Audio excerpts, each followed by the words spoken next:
teman-teman, selamat bergabung di ibadah online Fresh Generation dan Excel Grace Community Center Makassar. Mari kita siapkan hati untuk memuji Tuhan, mendengarkan firman Tuhan, dan memberikan persembahan yang terbaik untuk Tuhan. Jika teman-teman merasa terberkati dari ibadah kami, teman-teman bisa like video ini dan subscribe channel Grace Community Center, dan jangan lupa loncengnya ya untuk mendapatkan updatean terbaru dari kami. Jika teman-teman juga membutuhkan dukungan doa dan konseling, teman-teman bisa menghubungi nomor WhatsApp yang tertera di layar, atau kalian juga bisa DM di akun Instagram Fresh Gen GCC dan Excel GCC. Selamat beribadah, Tuhan Yesus memberkati. Shalom teman-teman, saya percaya teman-teman dalam keadaan sehat, dalam keadaan sukacita, karena kita akan masuk ke dalam hadirat Tuhan. Tapi sebelum itu, mari kita siapkan hati kita, mari kita satu dalam doa. Tuhan, terima kasih karena penyertaan-Mu bagi setiap kami Tuhan. Kami datang ke hadirat-Mu dengan rasa syukur kami Tuhan. Ini persembahan, ini korban syukur kami Tuhan, karena Engkau baik dalam kehidupan kami Tuhan. Sebentar lagi kami akan memuji, kami akan menyembah nama-Mu Tuhan. Biar Engkau yang turun atas setiap kami Tuhan, Engkau yang memberkati setiap kami, biar hadirat-Mu kami rasakan di tempat kami masing-masing Tuhan. Dalam nama-Mu kami mengucap syukur, haleluya, amin.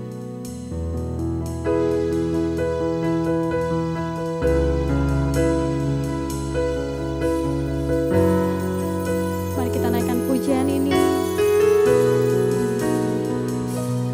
Dipuji, dihormat bagi Yesus yang duduk di tahta berkuasa.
Bapa, sebentar lagi kami akan mendengarkan firman-Mu Tuhan.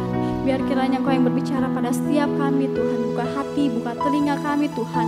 Biar firman yang kami dengar Tuhan dapat menjadi rema bagi kehidupan kami Tuhan. Dalam nama-Mu kami berdoa dan mengucap syukur. Haleluya. Amin. Halo teman-teman, sekarang kita akan memberikan persembahan. Untuk teman-teman yang ingin memberikan persembahan, kalian bisa memberikan persembahan melalui rekening gereja yang tertera di layar. Untuk itu, mari kita satu dalam doa. Bapa, kami bersyukur Tuhan atas berkat-Mu Tuhan sepanjang hari ini Tuhan. Sebentar lagi kami akan memberikan persembahan, Engkau yang memberkati persembahan kami, biar apa yang kami berikan bisa menjadi berkat bagi gereja kami. Terima kasih Bapak, ini doa kami berdoa dan mengucap syukur. Haleluya. Tuhan, dimanapun kita berada pada hari ini, saya percaya bahwa kasih setia Tuhan tetap menjaga dan melindungi kita dan memelihara kita. Mari sama-sama kita mendengarkan kebenaran firman Tuhan yang terambil dalam Amsal 11 ayatnya yang ke-24. Demikianlah firman Tuhan. Ada yang menyebar harta tetapi bertambah kaya. Ada yang menghemat secara luar biasa namun selalu berkekurangan. Sahabat pelajar dan sahabat muda yang dikasihi oleh Tuhan, suatu hari seorang guru matematika sementara mengajarkan perkalian di dalam kelasnya. Dia menulis perkalian 5 kali 1 sampai dengan 5 kali 10. Tetapi pada jawaban 5 kali 1, sang guru menulisnya jawaban yang tidak lazim atau jawabannya salah, yaitu 5 kali 1 sama dengan 7, yang harusnya 5 kali 1 sama dengan 5. Serentak pada saat itu semua siswa yang berada di dalam ruangan itu tertawa. Lalu sang guru pun berbalik dan bertanya kepada siswa yang hadir pada saat itu, "Apa yang sementara kalian tertawakan?" Seluruh siswa serentak menjawab bahwa sang guru salah di dalam memberikan jawaban 5 kali 1 yang seharusnya 5. Kenapa sang guru menjawabnya 7? Lalu sang guru berkata, "Memang benar. Apa yang kalian katakan semua itu memang benar. Saya sengaja membuat 5 kali 1 sama dengan 7. Karena saya ingin mengajarkan kepada kalian semua. Begitulah prinsip dunia memandang kita. Orang dunia hanya melihat kekurangan kita. Orang dunia hanya melihat satu kesalahan kita. Tapi mereka tidak pernah mau memuji dari banyak kebenaran yang sudah kita lakukan. Banyak hal yang baik yang sudah kita lakukan. Angka 5 kali 1 sama dengan 7. Angka mengajarkan suatu nilai kebenaran bagi siswa pada saat itu, di mana kita harus dapat menghargai kekurangan dan kelebihan orang lain. Sahabat muda dan sahabat pelajar yang dikasihi oleh Tuhan. Pada hari ini sama-sama kita akan merenungi suatu tema kebenaran firman Tuhan yang saya berikan tema angka yang bernilai. Angka yang bernilai. Sahabat pelajar dan sahabat muda, berapa angka usia kita pada hari ini? Apakah dengan angka usia kita pada hari ini, kita sudah membuat banyak hal yang bernilai di dalam kehidupan kita? Ataukah sama sekali dengan angka usia kita pada hari ini, kita belum melakukan banyak nilai-nilai kebenaran di dalam kehidupan kita? Usia adalah angka. Pencapaian-pencapaian kita adalah angka-angka. Hasil kerja kita adalah angka-angka dalam bentuk rupiah. Kita menabung angka-angka untuk dapat memperoleh. Mungkin kita menabung angka untuk dapat memperoleh mobil. Kita menabung angka untuk dapat memperoleh rumah. Kita menabung angka untuk dapat membeli kendaraan bermotor. Namun angka-angka tersebut tidak akan menjadi angka yang bernilai ketika angka-angka tersebut hanya kita gunakan untuk diri kita sendiri. Angka-angka itu akan bernilai ketika angka-angka tersebut kita gunakan untuk hal-hal yang lain yang mempermuliakan nama Tuhan. Angka-angka itu akan menjadi angka yang bernilai ketika kita hidup berbagi dengan orang lain. Sahabat pelajar dan sahabat muda yang dikasihi oleh Tuhan, saya mempunyai uang 100.000. Angka 100.000. Ketika angka 100.000 ini saya pakai makan pizza untuk diri saya sendiri, maka saya akan menghabiskan angka 100.000 untuk diri saya sendiri. Tetapi angka 100.000 ini akan menjadi bernilai ketika saya memutuskan untuk membelanjakan angka 100.000 ini dengan mengajak beberapa orang teman saya untuk makan bakso sederhana mungkin di pinggir jalan. Angka 100.000 ini menjadi bernilai ketika saya membaginya dengan orang lain. Sahabat pelajar dan sahabat muda yang dikasihi oleh Tuhan, angka-angka yang bernilai di dalam kehidupan kita. Bagaimana agar angka-angka yang ada di dalam kehidupan kita ini menjadi angka yang bernilai kekekalan di dalam kehidupan kita? Hal yang pertama yang harus kita renungi, yang harus kita pikirkan, dan harus kita lakukan di dalam kehidupan kita setiap hari, yaitu angka yang bernilai sosial. Mau berbagi dengan orang lain. Di dalam Yohanes, dalam 1 Yohanes 3 ayat yang ke-17 mengatakan, barang siapa mempunyai harta duniawi dan melihat saudaranya menderita kekurangan, tetapi menutup pintu hatinya terhadap saudaranya itu, bagaimana kasih Allah tetap di dalam dirinya? Angka bernilai sosial. Ini merupakan tanda memperlihatkan bahwa seorang hidup di dalam kasih Kristus.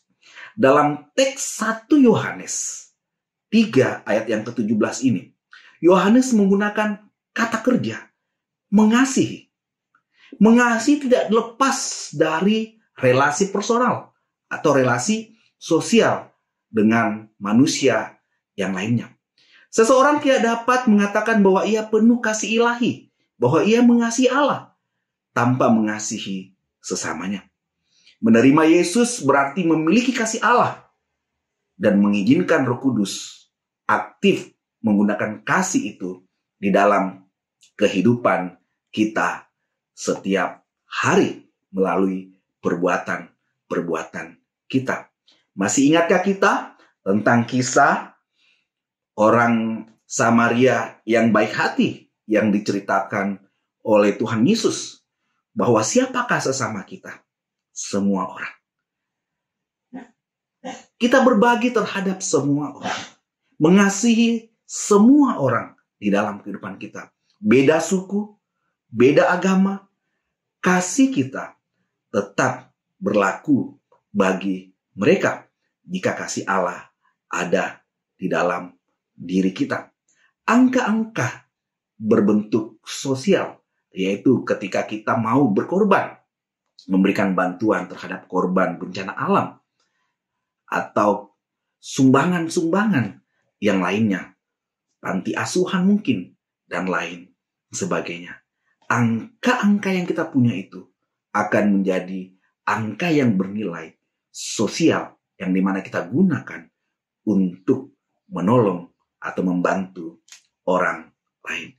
Angka yang berikutnya adalah angka yang bernilai keselamatan. Menghasilkan buah atau jiwa bagi Kristus.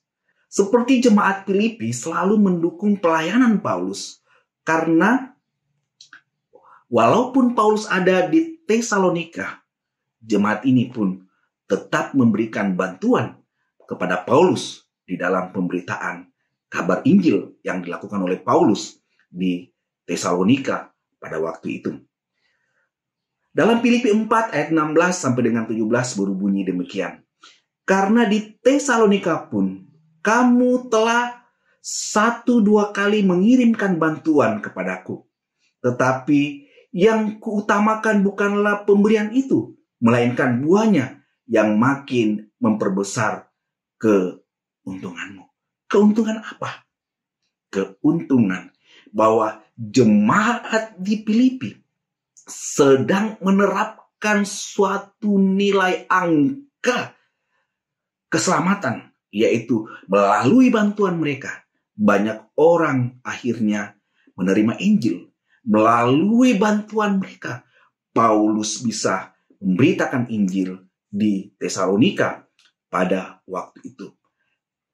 Memberi untuk mendukung pelayanan pekerjaan Tuhan, pemberitaan Injil semakin diberitakan dan banyak jiwa yang diselamatkan. Itu adalah angka yang bernilai keselamatan.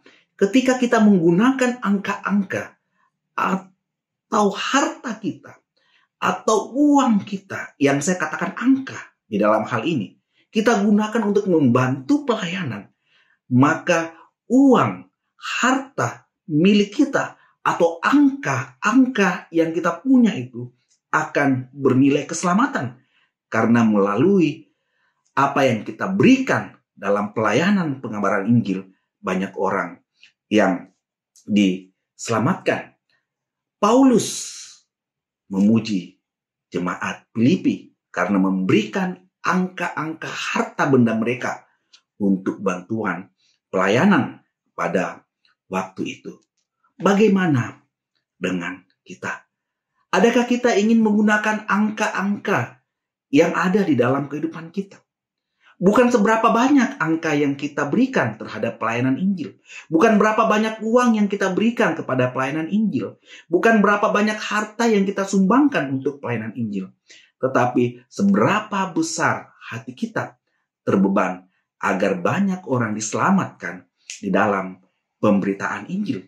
Bukan seberapa besar angka-angka yang kita sumbangkan di dalam pelayanan perkabaran Injil. Tetapi apakah kita mau memberikan dengan sukarela untuk angka-angka itu dipakai di dalam pekabaran Injil. Sahabat pelajar dan sahabat muda yang dikasihi oleh Tuhan, kita akan melakukan alfa. Mari kita gunakan waktu ini baik-baik untuk mencari orang-orang untuk kita ajak ke alfa, supaya dalam kehidupan dalam usia kita saat ini, kita menambahkan bukan cuma usia angka kita atau bukan cuma usia angka kita bertambah, tetapi dengan usia angka kita bertambah, kita memberikan suatu nilai keselamatan dengan membawa orang lain datang ke alfa. Bagaimana dengan angka-angka yang lain? Angka-angka dalam kehidupan kita. Kita mau menyumbangkan sebagian apa yang kita miliki untuk pekabaran Injil. Itu adalah angka-angka yang bisa menjadi angka bernilai keselamatan ketika kita membantu pelayanan perkabaran Injil. Angka yang berikutnya adalah angka yang bernilai ketaatan atau persembahan dan persepuluhan. Mengapa kita harus memberikan persepuluhan? Ketika kita membayar persepuluhan, kita sedang memperlihatkan kesetiaan dan ketaatan kita kepada Tuhan dalam hal berkat-berkat yang Tuhan sudah percayakan di dalam kehidupan kita. Kita memberikan perpuluhan karena Tuhan sudah memberkati hidup kita dengan memberikan angka-angka di dalam kehidupan kita, dengan memberikan rezeki di dalam kehidupan kita, memberikan kita pekerjaan dan lain sebagainya.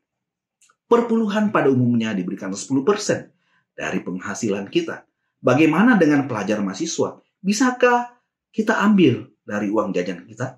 Tentu saja bisa. Kita menyisipkan berapa uang jajan kita. 10% dari uang jajan kita gunakan untuk kita berikan kepada Tuhan sebagai persembahan perpuluhan kita, sebagai tanda ketaatan kita kepada Tuhan untuk angka-angka yang sudah Tuhan berikan kepada kita. Untuk apa perpuluhan kita berikan itu?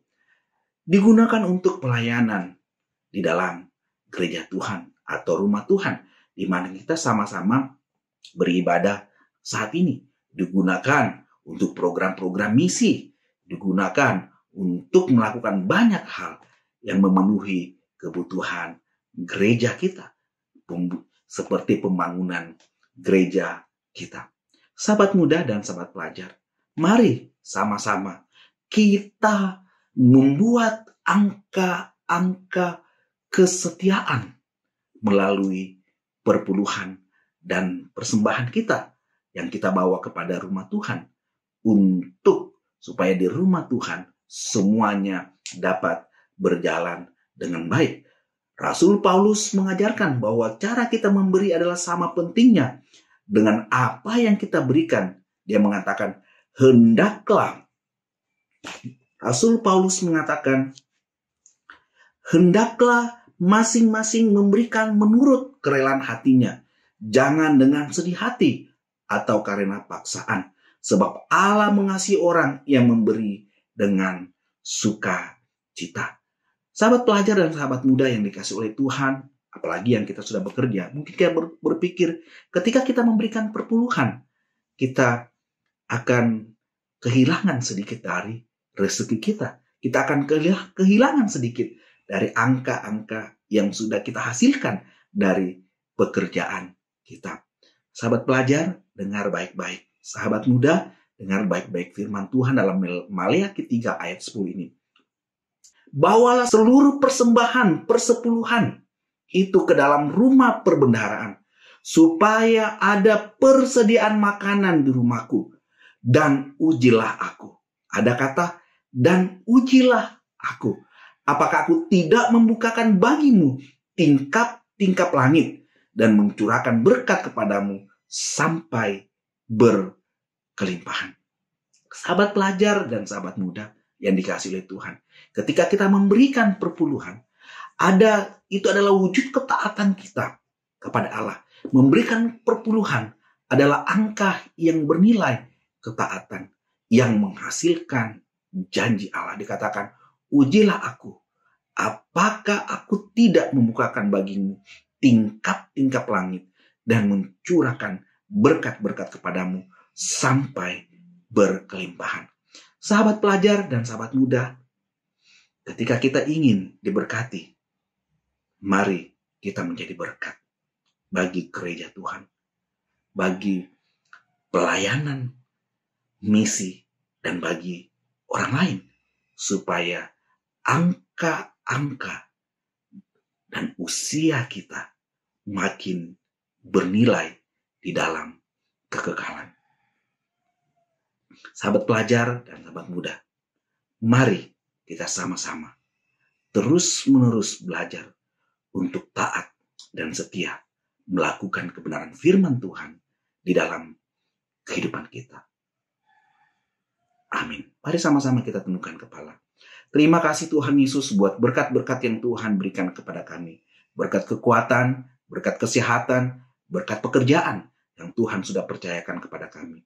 Buat kami Tuhan untuk dapat memberikan semua hal yang baik di dalam kehidupan kami. Kami bisa memberikan angka-angka yang bernilai di dalam kehidupan kami. Memberikan angka-angka kekekalan. Sehingga setiap usia kami bertambah, makin bertambah pula angka-angka dan nilai-nilai kekekalan yang kami berikan ketika kami ada di dalam dunia ini. Terima kasih Tuhan Yesus buat berkat-Mu di dalam kehidupan kami. Dalam nama Tuhan Yesus Kristus, kami berdoa dan mengucap syukur. Haleluya. Amin. Selamat hari Minggu. Tuhan Yesus memberkati.